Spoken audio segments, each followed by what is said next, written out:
Hello friends, welcome back to my YouTube channel. और आज हम आपको इस वीडियो में बताएंगे कंप्यूटर सिस्टम के बारे में।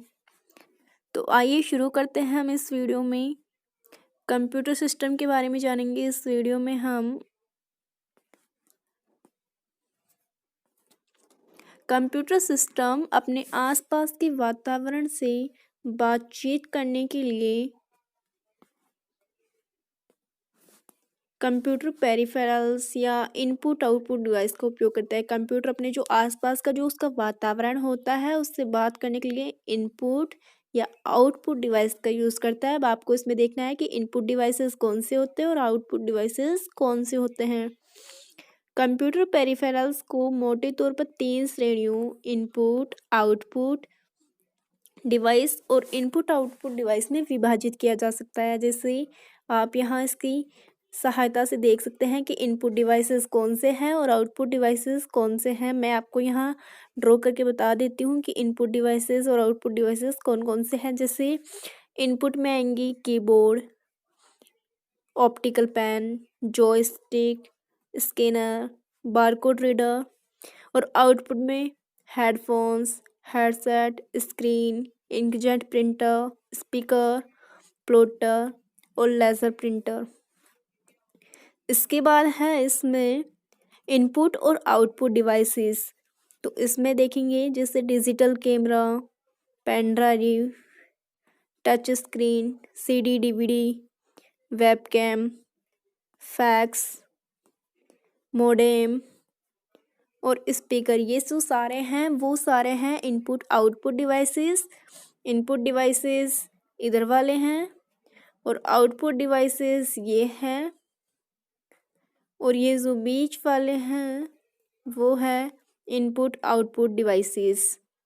और आप अच्छी तरह देख सकते हैं इसमें। इसके बाद में है इनपुट डिवाइसेस। कीबोर्ड कंप्यूटर की सबसे अधिक इस्तेमाल होने वाली इनपुट डिवाइस में से एक है। सबसे ज़्यादा इस्तेमाल कौन सा डिवाइस होता है? Input devices. और इनपुट डिवाइसेस में से सबसे ज़्यादा जो यूज़ होता है जिसका वो है कीबोर्ड।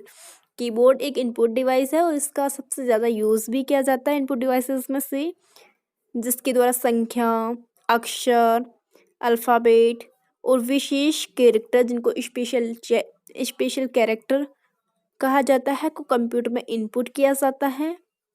कीबोर्ड का उपयोग कंप्यूटर को किसी विशेष कार्य आदेशित करने के लिए भी किया जा सकता है। एक कीबोर्ड में अल्फ़ाबेटिक एवं न्यूमेरिक कीज होती हैं जिसका यूज़ टेक्स्ट, न्यूमेरिक डाटा को इनपुट करने के लिए किया जाता है। कीबोर्ड पर कई तरह की एडिटिंग कीज एवं फंक्शन कीज होती है जो सीधे फंक्शन को शुरू करने के लिए इस्तेमाल की जाती है। अब मैं आपको इसमें बताऊंगी, इसको ध्यान से सुनना है। जो कीबोर्ड होता है उसमें F1 से F12 तक 12 कीज होती है जिनको फंक्शन की कहा जाता है। 0 से 9 तक न्यूमेरिक कीज होती हैं जिनको नंबर की या न्यूमेरिक कीज कहा जाता है। मैं आपको इसमें टाइप करके बता देती हूँ। एक तो फंक्शन फर्स्ट से फंक्शन 12 तक जिसको बोलते हैं फंक्शन कीज, और इसके बाद में न्यूमेरिक कीज जिनको नंबर की कहा जाता है 0 to 9 नंबर कीज या न्यूमेरिक कीज। एंड इसके बाद है कैप्स लॉक, नम लॉक और स्क्रॉल लॉक। की को टॉगल की कहा जाता है, नम लॉक, स्क्रॉल लॉक और कैप्स लॉक को टॉगल की कहा जाता है, जो किसी विशेष फीचर को ऑन ऑफ करने के लिए इस्तेमाल होती हैं। कंट्रोल और आल्ट की को कॉम्बिनेशन की कहा जाता है। जो कंट्रोल और आल्ट की होती है उसको कहा जाता है कॉम्बिनेशन की,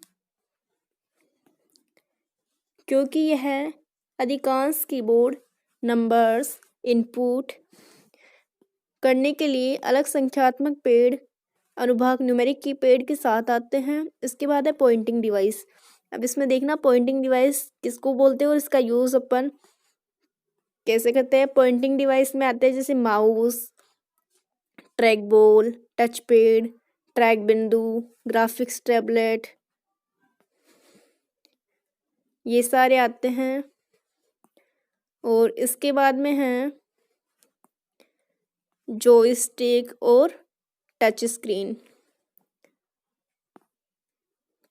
अब इसका देखना है कि इसका यूज़ किस लिए करते हैं और पॉइंटिंग डिवाइस होता क्या है।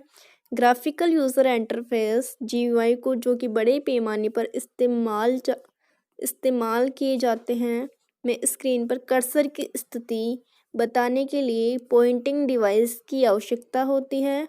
पॉइंटिंग डिवाइसेस निम्न प्रकार से हैं जैसे mouse, track ball, touch pad, track बिंदु, ग्राफिक्स टैबलेट, जॉयस्टिक एवं टच स्क्रीन। अधिकतर पॉइंटिंग डिवाइसेस कंप्यूटर से एक USB पोर्ट के माध्यम से जुड़े होते हैं। जो कंप्यूटर में कर्सर की स्थिति, कर्सर होता है एक डंडा जिसे अपन मूव करते हैं माउस से, तो उसको पॉइंटिंग डिवाइस कहा जाता है। पॉइंटिंग डिवाइस के जो एग्जांपल्स हैं वो मैंने भी इसमें बता ही दिए हैं आपने। इसके बाद है माउस। माउस सबसे लोकप्रिय पॉइंटिंग डिवाइस है जो यूज़र एक हाथ के साथ कार्य मूव करता है। पुराने माउस में एक बॉल होती थी जो कि माउस के निचले भाग की सतह पर होती थी। उसमें आंतरिक रोलर्स बॉल के मूवमेंट को सेंस करके माउस को केबल के माध्यम से कंप्यूटर को संचारित करते थे। आजकल ऑप्टिकल माउस का प्रचलन है जिसमें रोलिंग बॉल का उपयोग नहीं किया जाता है बल्कि इसके स्थान पर एक प्रकाश और छोटे सेंसर का उपयोग किया जाता है जो मेज की सतह के एक छोटे से भाग से माउस की मूवमेंट का पता लगाने के लिए इस्तेमाल होता है। यह तार रहित या वायरलेस माउस रेडियो तरंगों के माध्यम से कंप्यूटर के साथ संचार बनाए रखता है। माउस में स्क्रॉल व्हील्स पहिए भी हो सकते हैं जो कि GUI के साथ काम करने में सहायक सिद्ध हो सकते हैं। पारंपरिक PC माउस में 2 बटन होते हैं जबकि मैकिन्टोश माउस में एक ही बटन होता है। ये चीज़ आपको वापस से ध्यान से देखना है, ये एग्ज़ाम में इसका क्वेश्चन भी आ जाते हैं कि पारंपरिक माउस में 2 बटन और मैकिन्टोश में केवल एक ही बटन होता है। और जो माउस है उसमें 3 होते हैं, एक तो लेफ्ट बटन, राइट बटन और एक स्क्रॉल बटन। ये स्क्रॉल बटन है और ये दोनों लेफ्ट राइट बटन है। इसके बाद है टच पैड। आजकल अधिकांश लैपटॉप कंप्यूटर्स में टच पैड पॉइंटिंग डिवाइस होती है। यूज़र टच पैड की सतह पर उंगली को फिराकर या फिसलाकर स्क्रीन पर कर्सर को एक जगह से दूसरी जगह मूव करते हैं। Left and right click button pad के नीचे स्थित होते हैं। टच पैड इस्तेमाल करने के लिए माउस की अपेक्षा बहुत कम जगह की ज़रूरत पड़ती है और इसमें कोई मूविंग चलित भाग भी नहीं होता है। अब देखना है इस टच पैड का यूज़ होता क्या है। तो आपने देखा होगा लैपटॉप में टच पैड का यूज़ किया जाता है। टच पैड का यूज़ करते हैं लैपटॉप में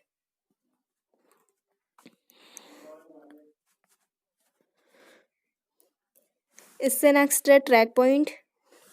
तो ट्रैक पॉइंट का यूज़ IBM थिंकपैड जिसमें प्राय टच पैड के लिए जगह नहीं होती है के अंदर प्राय एक ट्रैक पॉइंट होता है जो कि एक छोटी रबर प्रोजेक्शन कीबोर्ड की कीज के बीच एम्बेडेड होता है। ट्रैक पॉइंट एक छोटे जॉयस्टिक की तरह कार्य करता है। इसकी स्थिति को नियंत्रित करने के लिए इस्तेमाल किया जाता है। अब देखना ट्रैक पॉइंट का यूज़ IBM थिंकपैड में किया जाता है और यह एक जॉयस्टिक की तरह होता है। इसमें ये आपको 2 चीज़ें याद रखनी है।